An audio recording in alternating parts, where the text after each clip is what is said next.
Welcome to The Know, I'm Ashley Jenkins. I'm Ryan Haywood. Do you love making homages to your favorite video games? Well, let's hope you're not a Nintendo fan then, because they just Goomba stomped hundreds of fan-made projects just like that. Yep. Yesterday, GameJolt, a freeware marketplace for indie games, shared that they received a DMCA notice from Nintendo of America to shut down 562 freeware fan-made games. The DMCA takedown from Nintendo's lawyers stated that the infringing games in particular were the ones including the audiovisual work, images, and fictional character depictions from Super Mario, The Legend of Zelda, and Pokemon. Go figure. Despite these games being free, Nintendo argued that the website at GameJolt.com generates revenue from advertising banners displayed on the site and advertisements played while users wait for the games to load. And they do have a point there, because GameJolt does allow for revenue sharing with game developers. You can choose to turn it off, but if you don't, you stand to make up to 30% of the ad revenue generated by the traffic to your games. So it's not like all these developers were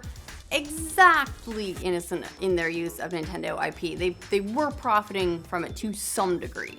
Okay, but even still, this is hitting some of the creators of those games pretty hard. One poster on Reddit noted that his friend had spent somewhere in the neighborhood of 400 hours creating one of the games that was removed. Oh, that sucks. Meanwhile, some other Nintendo projects got ignored, like Escape from Lavender Town, which got some Let's Play love from personalities like Jacksepticeye and Yamamash. This comes after a rash of notable shutdowns by Nintendo over the last month or so. They've always been a bit heavy-handed when it comes to fan projects, even ones that aren't video games. Those recent shutdowns include Project AM2R, the HD remake of Another Metroid 2, and Pokemon Uranium. Back in August, Project AM2R was released and taken down on the weekend of Metroid's 30th anniversary, which made for one wild birthday celebration for Samus. It's like a night in Vegas.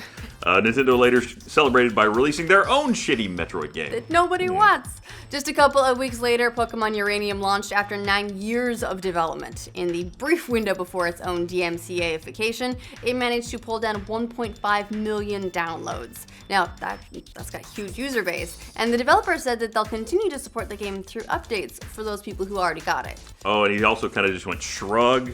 I mean, you can't download it from me anymore, but I guess it's on the internet. Wink, wink. Yeah. Plus, there were all those third-party Pokemon Go apps that got hit by the DMCA notices as well a few weeks back. And soon, probably No Mario Sky. Oh, but No Mario Sky is so cute. So on the whole, it seems like Nintendo has been much more aggressive about this lately, and in general, much more aggressive than their counterparts from across the industry. And there actually are a few reasons for that, as much as it sucks for the fans that this affects and the makers who are spending hundreds and hundreds of hours making these fan passion projects. Wait, is one of them that they can't make a good console? Is it on Ryan, the list here? Ryan? I'm assuming that's the further down. NX sounds awesome. From what? You can take it and you can bolt pieces on and you can make it whatever you want for whatever the game needs. That's so cool. I can go to Home Depot and bolt shit on shit all day. Ryan, cartridges.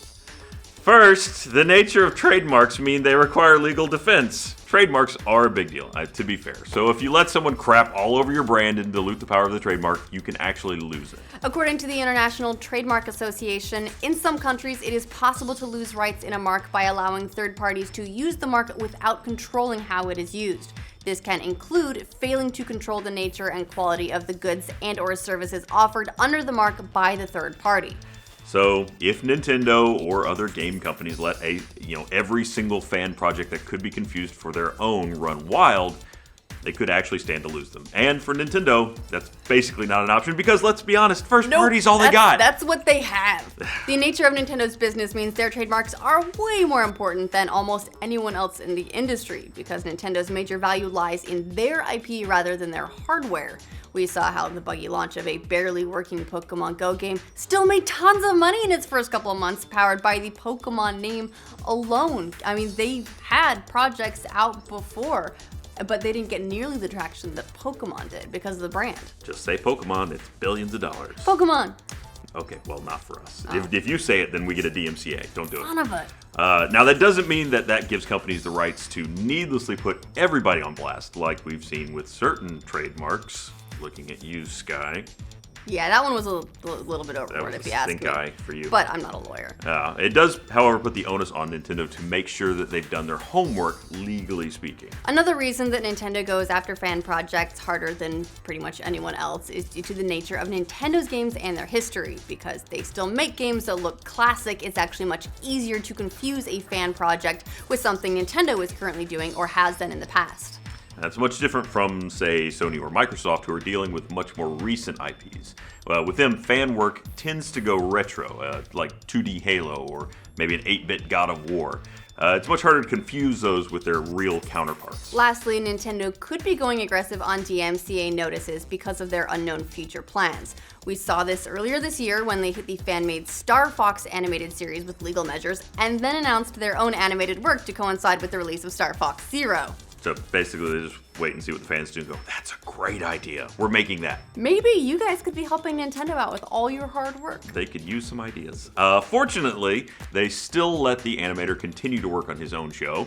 Hey, and he just couldn't call it Star Fox, which is kind of the key point of making sure your trademark isn't diluted or confused. And probably why Nintendo didn't shut down Escape from Lavender Town game on Game Jolt.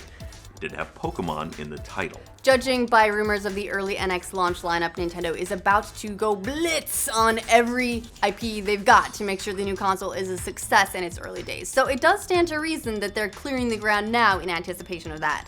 Oh, that being said, it would be better if Nintendo gave fans more of an opportunity or an official portal for them to share their love rather than just willy-nilly taking everything down.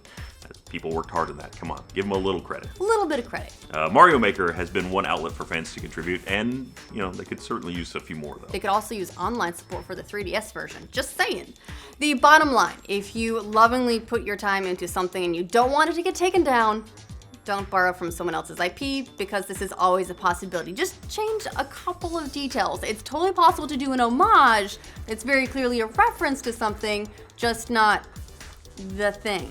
You can tell the animation team having a meeting outside and clapping a lot is really on board with this idea. So yeah, no, they just launched Hokagon Go.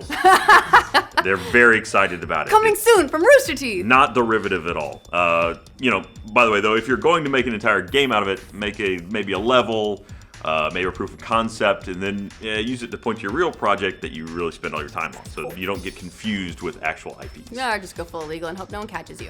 Just kidding. Don't do that. No, don't do that. You don't want to waste your time. You want to make something awesome that you love and can be proud of, and also that people can play.